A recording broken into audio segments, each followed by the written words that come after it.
Hello everyone, it's me Srabani and welcome to my new blog. আশা করি সবাই ভালো আছেন, আমিও ভালো আছি। সো গতকাল গিয়েছিলাম ঘুরতে, ভাবলাম সেটারই একটা ছোট্ট ব্লগ আপনাদের সাথে শেয়ার করি। সো ফার্স্টেই আমরা গাড়ি করে চলে গেলাম আমাদের ডেস্টিনেশনে। বাসা থেকে প্রায় 10-15 মিনিট দূরে অসম্ভব সুন্দর একটা জায়গা। তো সেখানে পৌঁছে একটা দোকান থেকে কিছু চিপস নিয়ে নিলাম, ভাবলাম বোর ফিল করবো তো কিছু চিপস নিয়ে নিই। তো তারপরে চিপস নিয়ে সেখান থেকে দুইজন একটা ঘেরের পাশে যে কিছু স্ন্যাক্স নিলাম। এই যে সবাই খেলা করতেছে মাঠে, আর কত কিউট কিউট কিছু ভেড়ার বাচ্চা আছে। তারপর বড়বাবুকে কয়টা পিকচার তুলে দিলাম, কিন্তু তার একটাও পছন্দ হয়নি।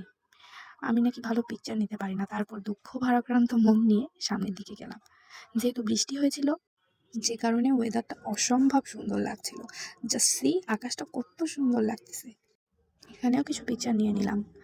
দেখেন মাঝখানে রাস্তা, আর একপাশে হলো ছোট্ট ছোট্ট বাড়ি, আর একপাশে হলো অনেক সুন্দর আর অনেক কয়টা ঘের ছিল।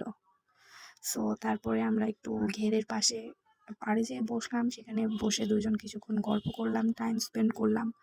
তারপরে সন্ধ্যা হয়ে আসছিল আর অনেক বাতাস হচ্ছিল, যে কারণে সেখান থেকে চলে আসি। তারপরে হাঁটতে হাঁটতে সামনে একটা বাজারে এসে পৌঁছাই। সেখানে দেখি আখের রস বিক্রি করছে। তো ভাবলাম দুজন একটু আখের রস খাই। তো সেখান থেকে এই যে দেখেন 2 কাপ আখের রস নিয়ে নিলাম।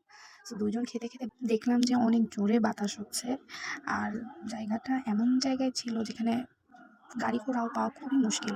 সো প্রায় 10-15 মিনিট দাঁড়িয়ে থাকার পরে আমরা একটা গাড়ি পাই। তো সেখান থেকে তাড়াতাড়ি করে বাসার উদ্দেশ্যে রওনা হই। সো এটাই ছিল আমাদের ঘুরতে যাওয়ার একটা মিনি ব্লগ। ভালো লাগলে প্লিজ লাইক শেয়ার কমেন্ট করে পাশে থাকবেন। অ্যান্টিল দেন, টাটা, গুড বাই।